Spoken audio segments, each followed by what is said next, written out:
Ações da IRB, da Petro e do Banco do Brasil.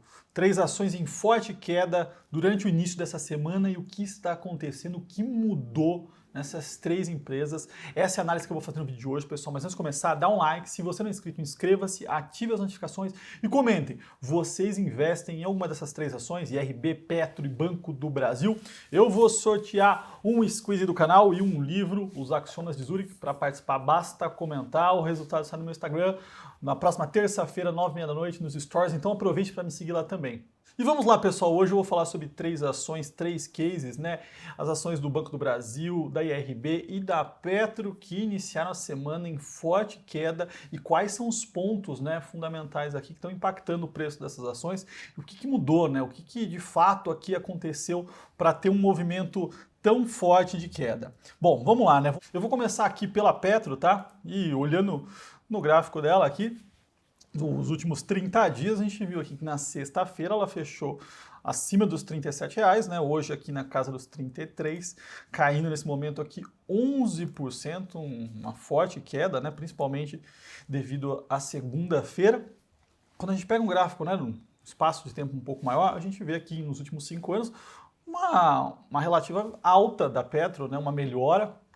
Isso se deve, né, às mudanças que aconteceram na empresa do lado micro, né? Então, redução de dívida, a política de preços em função do preço da commodity, né, do petróleo, Brent, e em função do dólar também, ajustes de custos, venda de ativos não core. Então, tudo isso ajudou a empresa, que teve uma melhora aqui nos últimos anos. Mas quando a gente pega aqui nesses últimos dias esse impacto forte, o que saiu? Bom, hoje, né, saiu aqui o dado de produção, né, os dados de produção e exploração da Petro. E quando a gente olha aqui, pegando o terceiro trimestre, né, o que nós temos? Em relação, né, ao segundo tri de 2022, né, ou seja, o tri anterior, uma queda de 0,3. Então, praticamente estável a produção da Petro em relação ao tri anterior. Quando a gente compara com o mesmo período do ano passado, uma queda de 6,6. É uma mudança, alguma coisa relevante que impactaria tanto assim o preço das ações? Não. Acho que esse ponto aqui é importante a gente olhar, né? Está saindo aqui de fato a produção. Em breve teremos o resultado, mas não é isso que está impactando o preço das ações da Petro. Quando a gente olha para o fundamento da Petro, né? Eu tenho uma política de não investir mais nas estatais, tá? Mas quando a gente olha aqui para a Petro, né, é uma ação que está de fato descontada, né? A gente olha para o EBITDA dela só esse ano aqui, 35 bi de dólares. O endividamento caiu fortemente, né? Então a empresa está reportando números extremamente sólidos. E quando você olha para os múltiplos da empresa, né, um EV/EBITDA, a Petro está sendo negociada próxima a 2 vezes, né, EV/EBITDA nesse momento. Então, o que impactou aqui de fato? Foi o fato, né, no final de semana, da tensão política envolvendo o Roberto Jefferson, que o mercado entendeu que poderia ter algum impacto sobre o Bolsonaro, e o mercado que vinha precificando uma melhora, né, nas pesquisas do Bolsonaro em relação ao Lula, acabou ajustando isso. É esse o ponto, né? E aí quando a gente olha de fato aqui para as estatais, depois eu vou falar um pouquinho sobre o Banco do Brasil também, é muito parecido, né? São ativos, cases extremamente descontados, com valuation assim, muito atrativo, né? Tá de graça, né? 2 vezes EV/EBITDA, mesmo pensando no ano que vem, com nível de petróleo, né? A gente vê aqui o petróleo um pouco abaixo do que teve no último tri, mas estamos falando aqui de um petróleo a $90. Isso aqui faz com que a Petro seja extremamente rentável, geradora de caixa, e, né, com uma queda aqui de fato no nível do petróleo, mas mesmo assim o risco gigantesco que existe é em função do controlador, né, o risco da mudança de controle, e aí a Petro virar uma máquina, né, do governo para fazer políticas públicas e não, de fato, para gerar retorno para o acionista. Então esse é o grande ponto. E essa semana e a próxima, né, depois de fato das eleições, a gente vai ver uma tensão aí, uma volatilidade. Então, de alguma forma, né, tomar cuidado com os riscos nesse momento, né? Não é para dar all-in nada, né, na bolsa, ainda mais quando se trata de eventos binários. A segunda ação que eu trouxe aqui para vocês é a IRB, tá? Pessoal, como de costume, todos esses gráficos aqui, essas tabelas, estão no meu canal do Telegram, então se você não faz parte, entra lá, já pega todos esses dados e vai acompanhando o vídeo. A gente viu na sexta-feira passada, fechando na casa de R$1,06, né? Hoje aqui é 93, primeira vez que ela vem para para baixo de R$1. É uma ação aqui que, desde a mudança, né, a descoberta das fraudes ali, está caindo 98%, né? A gente pega aqui, foi negociada acima dos R$41 e hoje na casa dos 93 centavos. E essa não é uma estatal, né? O que aconteceu com ela para ter esse impacto aqui no nível do preço dela? Na última sexta-feira, né, pós-fechamento, saíram os dados, né, referente a agosto. E o que nós temos aqui?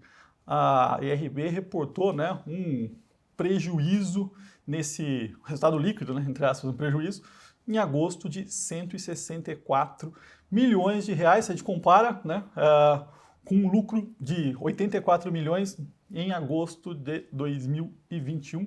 Lógico que aqui teve um impacto positivo do one-off, mas, né, quando você pega aqui do início do ano para cá, o prejuízo nos 8 primeiros meses é de 516 milhões, ou seja, é relevante esse número aqui, é um número negativo, e a IRB, né, é aquele case de mudança de reestruturação em que o investidor está tentando entender qual o nível de rentabilidade dela, né? Qual o novo nível de rentabilidade, né? Porque tudo para trás não fazia sentido, não existia, foi de alguma forma maquiado, fraudado, e desde a descoberta das fraudes, né, com a mudança da gestão, o investidor está tentando entender qual que é o nível de rentabilidade e a gente não está conseguindo ver aqui, não tem nenhuma clareza, né? Prejuízo atrás de prejuízo. Então isso preocupa um pouco os investidores, né? De fato, uma grande dificuldade de entender o case e o nível de rentabilidade, aí como fazer valuation se você não sabe qual o nível de rentabilidade, né? O que pode ser essa empresa, até mesmo do lado de quem está operando ela. É um business extremamente difícil de ser tocado, né? A gente está falando de resseguro, são poucos negócios desses no mundo, tá? Então aqui é um ponto mais micro, né, do que de fato macro. E aí o terceiro case, né, a terceira ação que teve uma forte queda também no início dessa semana, né, as ações aqui do Banco do Brasil. Fechou ali quase nos R$45 na sexta-feira, hoje abaixo dos R$40, na casa dos 39, caindo quase 11% nesse momento. Quando a gente olha, né, para o Banco do Brasil, é muito parecido, né? A gente tem uma melhora estrutural nos últimos anos em função da melhora da gestão, né? Do foco, de fato, né, de gerar retorno para o acionista e não servir a empresa servir como uma máquina de políticas públicas e fazendo besteira como a gente viu lá atrás. Então, muita coisa melhorou no Banco do Brasil. A gente olha, de fato, para o resultado, né? Um banco que está dando retorno sobre o capital próximo de 20%, que é nível dos bancos privados. A gente nunca imaginou que isso poderia acontecer. E aí, quando a gente compara, né, um longo prazo, a gente vê essa melhora. Os bancos sofreram pós-pandemia, né? De forma geral, não retomaram ainda para o mesmo nível, mas a gente vê uma performance positiva aqui do Banco do Brasil. E qual o ponto importante para o investidor olhar aqui, né? Quando você olha para a valuation, é descontado. É um banco aqui que está crescendo o lucro fortemente, provavelmente é o que mais vai crescer em 2022. Tem algumas ressalvas em relação a esses números, né? Acredito que a provisão aqui está um pouco subestimada, mas está saindo no nível de lucro de 19 bi para 28, é uma porrada, está ultrapassando o crescimento aqui dos privados que estão bem colocados, né? Como o Itaú. E aí, quando você olha, né, depois dessa queda, qual o nível de valuation que o Banco do Brasil está sendo negociado? A gente está falando aqui de 4 vezes preço-lucro. É o mais barato, né? A média aqui 6,7, o Itaú quase 9 vezes e o Banco do Brasil 4 vezes lucro. Muito barato, mas é o ponto do risco, né? Quem será o controlador do Banco do Brasil a partir do ano que vem, né? Então tudo pode mudar na segunda-feira. E são dois pontos extremamente binários.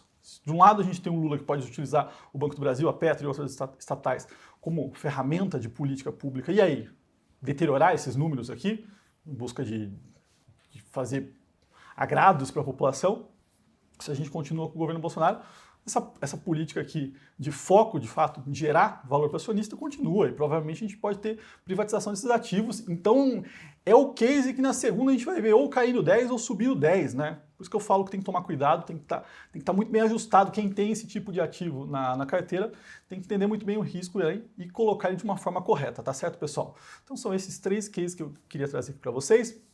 Como eu falei nos últimos vídeos, né, a Levante está em oferta pública, ou seja, você pode ser investidor da Levante.